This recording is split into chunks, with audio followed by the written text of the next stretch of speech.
Hello everyone, Alistair Gold here. No need for a sigh. No need for a sigh at all. That was a very enjoyable Saturday afternoon. It's kind of a scoreline that I think Spurs have threatened a fair few times under Ange Postecoglou. They just haven't been able to be clinical enough and ruthless in their finishing to put the ball into the net. Enough times. They should have had far more results like that. Not least just 5 days ago, or 5 days before this result at the King Power Stadium. And I think if you felt the first goal showed Spurs' ability under Postecoglou's reign of looking for space, probing for space in a compact, tight opposition backline. So the second goal was all about the pressing, and certainly one man who it all came from Sonny. Brilliant pressing down the left-hand side, forcing them to hit it back to Pickford, and then just sprinting at Pickford, who made a horrendous howler of a first touch, and then kind of clonked Sonny as Sonny got the ball and rolled it into the empty net. You know, Bissouma loves playing for Postecoglou. He sees him as like a father figure. He's spoken about that. I think he's called him like an uncle at times. And, you know, Postecoglou is not someone that many people would run over and hug in terms of players. You know, he keeps them, they love playing for him, but he does keep them a little bit of a distance. And I feel like in Bissouma, he's got someone that just really kind of loves him. He loves everything that he's done for him. And that maybe makes it all the more frustrating for Postecoglou, and perhaps like a fatherly way, in a strange, odd way, that he's kind of let him down. And he joked to the BBC afterwards, Postecoglou, it seemed to work, so I'm going to ban him next week and then bring him back the week after, mate, as that seems to do the trick. And he said, Biss was great today. Not just his goal, he was really disciplined. But discipline is a word I use with him a hell of a lot.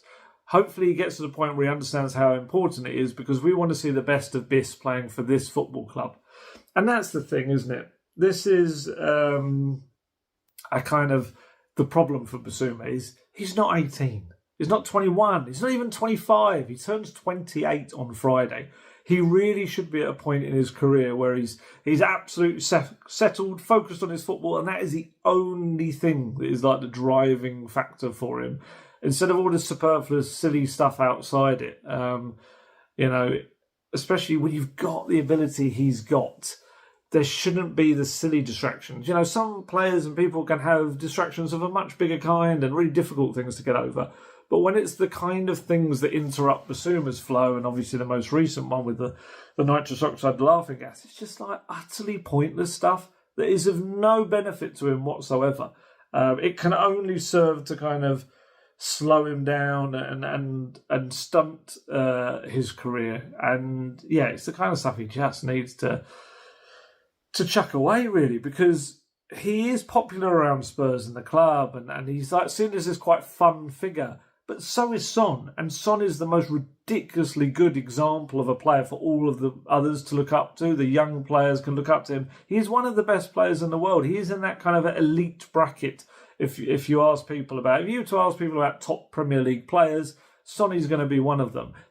Bissouma isn't, but he could be. He could absolutely be in that bracket. You know, this latest indiscretion, it's not the first in Bissouma's career. We know that. But it kind of needs to be the last, because it needs to be. We've been talking about this, Guesty and I, when we were doing the podcast and stuff, or just in general chatting about Spurs. This really, especially after other opportunities he's had to bounce back from stuff, this needs to be the thing that ignites his career. It needs to be the spark, because if it's not, it's a real wasted opportunity for kicking his career up to the level it should be. He could be so much better. Because when he's on song, so are Spurs. Only Romero and Pedro Porro had more touches of the ball than Bissouma with 86. I think Maddison had the same. When he's on his game, nobody is as good for me as him picking up the ball from the defence and spreading it wide, just beating the press, that ability to twist and turn and get away. I think he is probably unparalleled in the Spurs team. I think Bentancur is a very close second, but I think for me, Bissouma is the best of that when he's fully on it. And I asked Postecoglou about him, and he said, Biss was good. We know Biss is a good footballer. It's about him being the best version of himself, and he'll only get there if discipline is a big thing for him, and I thought it was a disciplined performance from him today. Not just the goal he scored, but he had a really important job for us. He knew they'd play fairly direct, and he had to be there to mop up the second balls and intercept things, and he was clean for the most part in possession, so it was a good performance. There's no doubting his ability. He has that ability to do something special, but he needs to make sure that he gives it everything. He tries and endeavours to do everything right on and off the field to give him the platform to show who he could be as a footballer. We certainly believe in him. We're certainly giving him an opportunity, but as I said before, that's not a never-ending thread. At some point, you need to cut it, and it's really up to him to keep going on. So yeah, it's very clear. He was very, very clear on it, you know.